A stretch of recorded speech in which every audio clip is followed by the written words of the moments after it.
Sejam bem-vindos ao canal Espirais de Luz, esse canal que fala muito de amor, que fala muito de paz e principalmente de espiritismo, porque a gente é espírita. É uma coisa maravilhosa sempre a gente ter noção de tudo que a gente estuda e conseguir trazer para vocês, partilhar com vocês esse estudo e esse conhecimento. E hoje a gente vai falar de algo que faz parte da nossa trajetória no planeta. Eu quero deixar bem claro que tem dois tipos, e isso faz o título do tema: dor expiação e dor evolução. Dor, exato. Gente, dor é o processo de crescimento espiritual, completamente ignorado pela maioria dos encarnados. Isso porque a gente sofre o véu do esquecimento ao reencarnar. E está associado à dor e ao sofrimento esses processos nossos. Então, para começar a entender, né, vamos pegar os conceitos dos tipos de dor, de acordo com André Luiz, que nos mostra uma visão da dor sob 3 aspectos. Exatamente. Dor expiação. Ela vem de dentro para fora. Marca a criatura no caminho dos séculos. Detém ela em complicados labirintos de aflição para regenerá-la perante a justiça. Regeneração significa melhoramento, crescimento, desenvolvimento, evolução. E é consequência e tudo isso, gente, é uma consequência, porque nós temos um desequilíbrio mental, sempre, ou proceder desviado da roda ascensional do espírito, em outra vida. Então a gente pode associar essa dor expiação às encarnações passadas. Então, muitas vezes é o resgate devido ao mau uso de nosso livre-arbítrio. No segundo, nós temos a dor evolução. Ela atua de fora para dentro. A outra é de dentro para fora. Essa é de fora para dentro. Aprimora o ser sem a qual não existiria o progresso desse ser. Sem essa dor evolução. Na dor expiação estão associadas o remorso, o arrependimento, o sentimento de culpa. Na dor evolução estão associados o esforço, a resistência ao meio hostil que a gente encontra ainda hoje em dia. Então, a primeira é consequência de um ato mau, a segunda é um fortalecimento para o futuro. E por último, nós temos a dor auxílio. São as prolongadas, dolorosas, enfermidades no envoltório físico, né? Seja para evitarmos a queda no abismo da criminalidade, seja mais frequentemente para o serviço preparatório da desencarnação, a fim de que não sejamos colhidos por surpresas arrasadoras na transição da morte. Então, infarto, trombose, hemiplegia, câncer, a senilidade prematura, gente, e outras calamidades da vida orgânica constituem, por vezes, as dores auxílio, para que a alma se recupere de certos enganos em que haja incorrido na existência do corpo denso. Então, ele se habilita, através de longas reflexões e benéficas disciplinas, para o ingresso respeitável na vida espiritual. Quando a gente acha que não, a vida e a morte são 2 vias. Então, você tem que estar pronto para nascer, mas você também tem que estar pronto para morrer. Uma morte perturbadora te leva para o umbral, te leva para sistemas negativos, inferiores. Mas uma morte que você alimentou esperança na vida, você alimenta esperança no seu coração. Eu falo assim, olha, gente, se vocês estiverem sentindo que vão morrer, pensem na palavra esperança, alimentem isso em vocês, porque é muito importante para você fazer uma boa passagem para o plano espiritual, que é importantíssimo isso. Bom, agora que a gente tem essas 3 visões, vamos lembrar que somos regidos pela lei de ação e reação. Então, se a gente parar para pensar e analisar o conceito de causa, que é algo que origina um efeito, a gente vai entender que quando estamos falando de causa e efeito, estamos falando de tempo, grandeza. Essa grandeza que envolve uma sucessão de coisas ou de acontecimentos que se expressam em termos de presente, passado e futuro.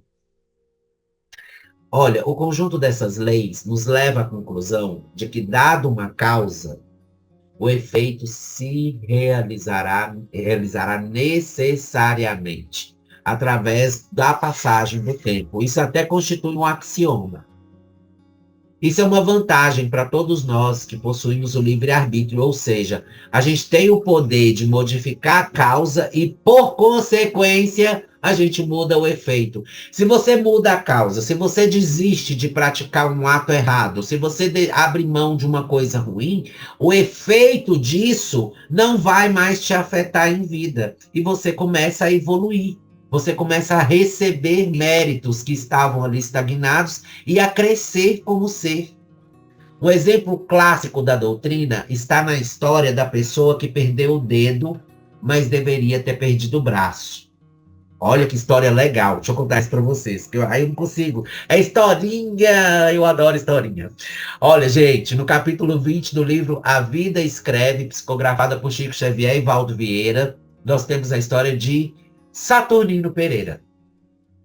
Exato. Ele, ao perder o dedo junto à máquina de que era condutor, se fizera centro das atenções. Por quê?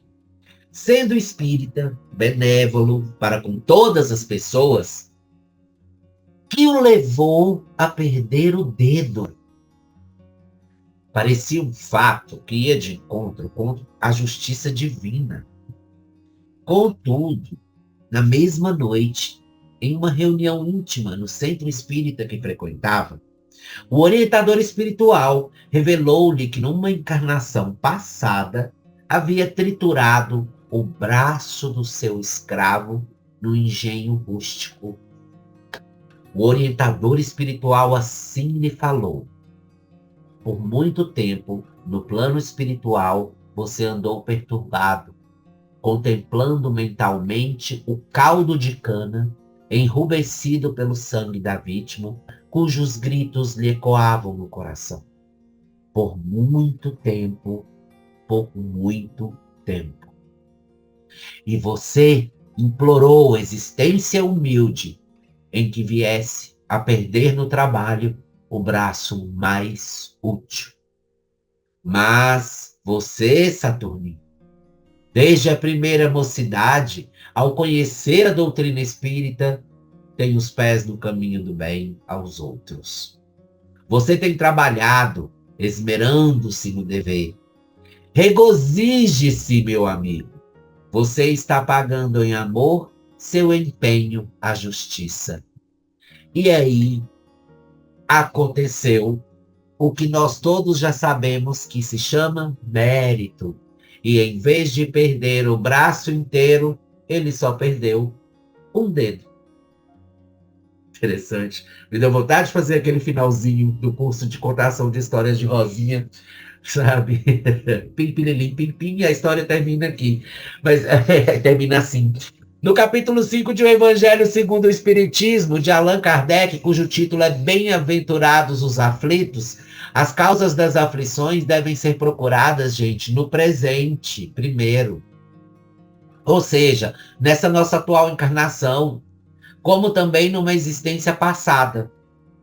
Então a gente deve partir do princípio de que elas são justas, tá? Tudo que a gente passa é justo. Você fala, é injusto. Não é injusto, não, é justo. Porque você não é uma pessoa de vida única, você é plural nas existências. Então, se você acha que não, elas são justas, e caso contrário, a gente pode cair no erro de jogar a culpa nos outros ou até mesmo em Deus, porque a gente sempre vai querer procurar um culpado. Quer dizer, tudo que nos acontece tem um motivo, embora nem sempre nós saibamos explicar com clareza. Mas a gente pode ver toda vicissitude sob dois ângulos. Olha que legal. O primeiro ângulo é as causas atuais das aflições, onde devemos refletir sobre o sofrimento que nos visita, fazendo algumas indagações a respeito. Por exemplo, em caso de anemia, será que me descuidei na alimentação? No caso de um filho, escolher o caminho do vício, será que eu dei a devida educação, atenção e cuidados necessários para essa criança ou para esse jovem? No caso de uma contenda familiar, será que não fui injusto com aquela pessoa, com aquele meu parente? É muito interessante a gente entender o que Kardec diz, afirmando o seguinte, que todos aqueles que são atingidos no coração pelas vicissitudes e decepções da vida, interroguem friamente sua consciência, que remontem progressivamente à fonte dos males que os afligem e verão se, o mais frequentemente, não podem dizer: se eu tivesse ou não tivesse feito tal coisa, eu não estaria em tal situação. Se você falar essa frase, você pode ter certeza que você está com culpa no cartório nessa encarnação mesmo. Sabe? Porque, olha, feito um estudo desses e um estudo espírita, ele mesmo afirma que são poucas as vezes que nós passamos por algo que está ligado à vida anterior, geralmente, tá? Então, vamos entender isso agora, porque eu falei sobre essas causas atuais, né? É nessa vida. Você errou, você vai receber isso de volta, tá? Bom, causas anteriores. Não encontrando uma resposta satisfatória na presente encarnação, a gente deve nos reportar à encarnação passada. Os sofrimentos por causas anteriores são frequentemente como das causas atuais. A consequência natural da falta cometida quer dizer, por uma justiça distributiva rigorosa, o homem suporta o que fez os outros suportarem. Se foi duro e desumano, ele poderá ser, a seu turno, tratado duramente e com desumanidade. Se foi orgulhoso, poderá nascer em uma condição humilhante. Se foi avarento, egoísta, ou se fez mau uso da fortuna, poderá ser privado do necessário. E se foi mau filho, poderá sofrer com os próprios filhos, e por aí vai a afirmação de Kardec. A regra é básica, gente. A gente deve procurar indícios em nosso íntimo, porque mesmo tendo o esquecimento do passado, sempre a gente vai ter uma sensação que nos parece uma lembrança, assim, uma intuição, sabe? Bom, depois de uma análise dessa, a gente chega a uma conclusão, e uma conclusão assim que eu falo que é fantástica, porque ela fala que a dor não é castigo. Dor não é castigo, dor não é ruim, é sim contingência inerente à vida, cuja atuação visa a restauração e o progresso. Se você não tiver a dor, ela é sua companheira no estado de chegada. A primeira coisa que você vai sentir ao reencarnar e sair do útero da sua mãe é a dor da primeira respiração. E aí a criança chora ou não, mas vai sentir dor. Então a dor expiação, gente, para a gente entender mais ou menos, a dor expiação ela é premeditada. É para restauração, libertação de carga que nos entrava a caminhada, reajuste perante a vida, reposição da alma no roteiro certo. É passageira e não perene. Então a dor expiação, se você passa por ela passa. É aquela dor que passa. É aquela dor que você consegue superar, sabe? Para você entender, por exemplo, o viciado que consegue se livrar do vício, ele se livrou de uma dor expiatória. Agora, a dor evolução ou dor evolutiva, ela tem existência permanente. Essa daí é aquele brinde que a gente nasce com ele. Embora variável segundo as experiências vividas pelos espíritos, tá? Então, essa dor evolução acompanha o desenvolvimento. Ela é indicada, dinamizada e inevitável para a manifestação do crescimento. É a dor na sua essência, uma vez que as outras são passageiras e evitáveis, mesmo que o espírito se envolva em suas malhas por séculos às vezes. Essa não, essa vem para ficar, para incomodar, né? É aquela que caracteriza um câncer, uma diabetes, um transtorno mental, algo que vai acontecer durante a sua trajetória de vida, igual, por exemplo, perder um pé, perder uma perna, perder um braço, aquilo que causa para você, por exemplo, a pessoa fica cega e muda, ou surda, cega, surda, muda, né? Ou outros eventos, pigmentação de pele, enfim, qualquer outra situação que você quer ver que aquilo dali não tem cura, que a pessoa vai desencarnar por aquele motivo. Enfim, isso daí é uma dor evolutiva. Isso daí é necessário para o espírito já nasce com essa programação reencarnatória. As outras dores são dores que vão passar, elas passam, não vão ter durabilidade.